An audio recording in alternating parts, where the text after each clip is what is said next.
Welcome to Train Signal. You're watching a lesson on basic networking fundamentals.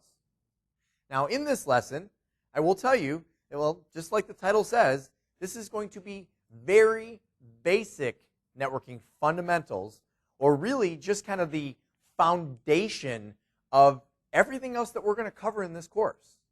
So you might actually feel as we go through this lesson like I'm teasing you, like I might just give you just a little tidbit of information, just enough to kind of salivate your mouth and be like, oh, okay, now I want to know about that. Just in time for me to say, but that's all I'm going to give you right now. And why am I doing that? Well, I like to be mean. No, all kidding aside, the reason I'm doing that is because I need to give you these little tidbits of information so that you can have them in the back of your mind as you learn the details of these different technologies as we go through the course. Okay, there's a lot of these technologies that rely on one another, and so there's kind of that dilemma of how do I learn this when I need to learn this first, but in order to learn this, I have to learn this first. Okay, so I'm going to give you all these small little pieces of all the different technologies so that it will allow you to really get it all to soak in as we go through the rest of the course. So that said, let's go ahead and get started. So to get things started, well, the first thing we need to do is, let's be real. We need to talk about what is a network. Well, a network is created when you have two or more hosts connected together so they can communicate and share resources. Now that was boring, right? Reading some words on a screen to you. Well, I want you to look at those words on the screen, and I actually want you to focus in on two of those words. And the two words we're going to talk about here are hosts and resources. Okay, these are two terms that you need to have a good, solid understanding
sometimes referred to as a work group network. Matter of fact, in Microsoft world, it's literally called domain or work group. In that work group environment, this would be like your home or very small network. You don't have any administrators. You're not logging into a domain. You may be logging onto the individual computer just for security purposes, but each and every computer at home, for instance, has its own resources, and those resources can be shared with other computers in the home. Now, there are some other types of networks that are a little bit different than client-server and peer-to-peer, and they are something called LANs, CANs, MANs, and WANs. Or I really could simplify this, and I could just say LANs and WANs. Those are the two terms that you would probably be most familiar with. These are the two most common terms. But we're going to talk about all four of them here. Even though CANs and MANs aren't really used that much anymore, I want you to have an understanding of the history behind this. So first of all, let's start off with the LAN, which stands for Local Area Network. And it means just that. It's a very localized network. The problem that a lot of people run into is, well, what defines localized? Does local mean it is within a room? Does it mean it's within the floor of a building? Does it mean it's within the building? Does it mean it's within the company? What does localized mean? And I will tell you that there is no specific answer to that.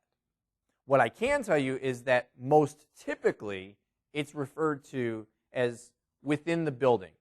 And the only place where that gets confusing is when you run into a situation where multiple companies share a building.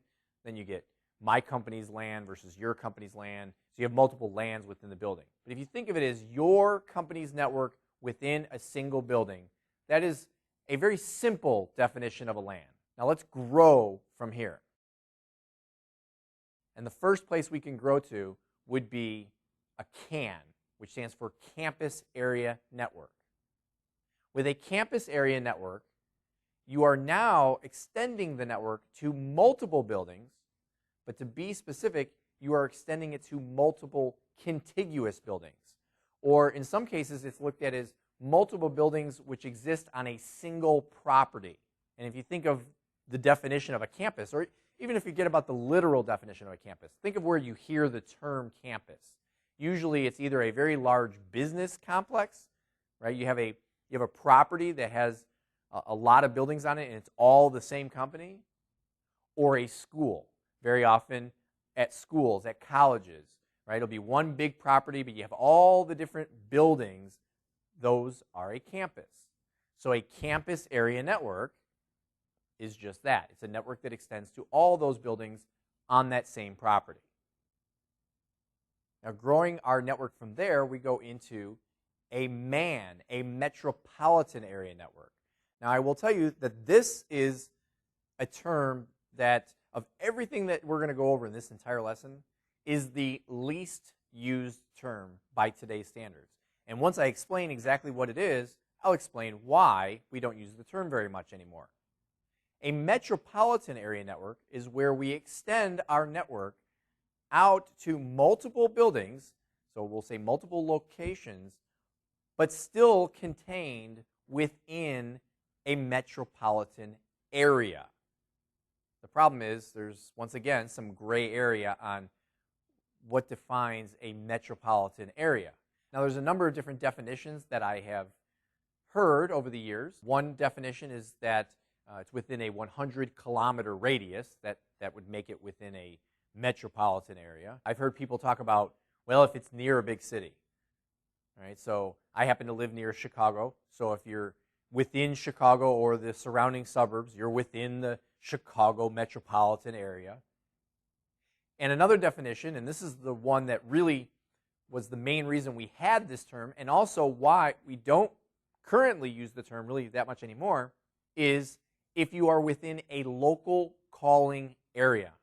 And depending on how old you are, you may not even know what that statement means, local calling area. And that's why we don't use this term very much. Back in the day, when connectivity was all done between locations with dial-up modems, where you literally had to dial a phone number to make that connection, defining that something stayed within a metropolitan area was also stating that we would not incur any long-distance charges from the phone company. These days, there's two reasons that that's not really so much an issue anymore. Number one, calling plans very often just incorporate local and long-distance calling, and that's not really an issue. But the second reason, and much more importantly, is, well, we're not using dial-up modems anymore. Now, everything is done through direct connectivity and high-speed connectivity via the internet. But that's something we'll get into later on. And where we can grow our network from here is really kind of the end-all, be-all of all of this, which is growing it all the way to a WAN, or wide area network. And you may remember when I started this whole series of LANs, CANs, MANs, and WANs, as I said, we could just simplify this with LANs and WANs, right? You're either local or you're wide. And local means you're localized, you're within the building, and wide means you're expanding out of the building. We don't really look at the CANs and MANs too much anymore. But if we did still take those into consideration, where do we define that we've moved out into a wide area network? Well, it means if we are in multiple locations that are not contained within a single metropolitan area. So the example I have on the screen shows offices in 5 different cities around the United States. In this environment, this would be what we would call a WAN, a wide area network. And again, I just want to re-emphasize that in today's world, for the most part, you'll hear people talk about LANs and WANs, and you can get away with just knowing what those are. And if you ever see, let's say, a job posting, maybe you're looking for a job and you see LAN administrator or you see WAN administrator, all you're really seeing is LAN administrator means you're going to work within a building, right? So it's going to be either a smaller company or maybe you're just going to do the one component of that company. Whereas a WAN administrator, you're going to be working with multiple locations, making connectivity from one city to another. Now, the next basic networking fundamental that I want to discuss with you is the idea behind how do we get data from a computer over here to a computer over here, right? I mean, how does that happen, right? We know that we have multiple computers on a network, but how does the data get from one place to another? And this is something called network media. Now, one thing that I really need to emphasize here, if we're going to talk about network media, is, real quick, people when they think of network media, they think of cables, right? We have a computer over here, and then we take this cable and we run it over here to the computer over here, and, well, now they're connected. Well, believe it or not, these days, the network media might just be the air around us. It may be invisible to the naked eye. Okay, it could be what's called wireless network media. Okay, and we'll talk about both wired and wireless network media in more detail as we get later on in the course. Okay, but just real quick here to give you kind of an idea of what I'm talking about.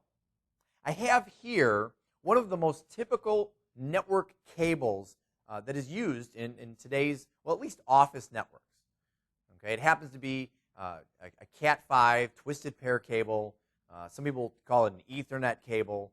I don't want to get into the details of that right now, but it's just kind of the idea that, well, here's a cable, right? That's the obvious. But what I also have over here is a wireless router. Now, just because I'm showing you a picture of a wireless router, it's really not truly showing you that we're using the invisible airways. But notice that it's this box that has a couple of antennas on it. And that's what those antennas are for. It's for sending and receiving data through the airways. All right, so you need to understand that network media can be physical cable, or it could just be the air around us. Now I want you to become familiar with a term that is used heavily when it comes to computer networking. And that term is protocol. A protocol, by definition, is a set of rules and procedures for communication. Now, what does that mean to computer networking? Well, in order for hosts or computers to communicate on a network, they must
phone to your phone, right? We do that with a phone number. Believe it or not, a phone number is a form of address. Or I have one for you. How about the postal network? Right? The postal network is a great example to use when trying to think of how addressing works because, well, we use the same terminology. If I want to send you a letter, in order for that letter to get to you, I have to put an address on the envelope.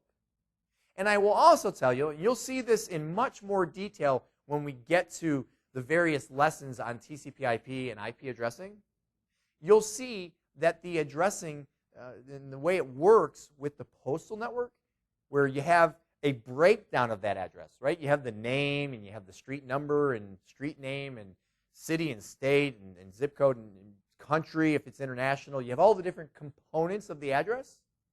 Well, that's how IP addresses work as well, believe it or not.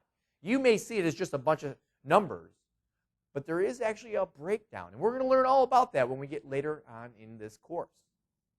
Now, that does bring us to the end of this lesson, and again, I just kind of want to re-emphasize, because if you're feeling very teased right now, that's okay, because the The whole point behind this lesson was just to give you some very basic foundational information, just so you can keep it in the back of your mind, so that as I go into more detail on some of these specific technologies and concepts, you'll hopefully be able to grasp hold of them in a much better way than you would have if I just kind of jumped right into them. All right, so that is all I have for you when it comes to basic networking fundamentals, and I will see you in the next lesson.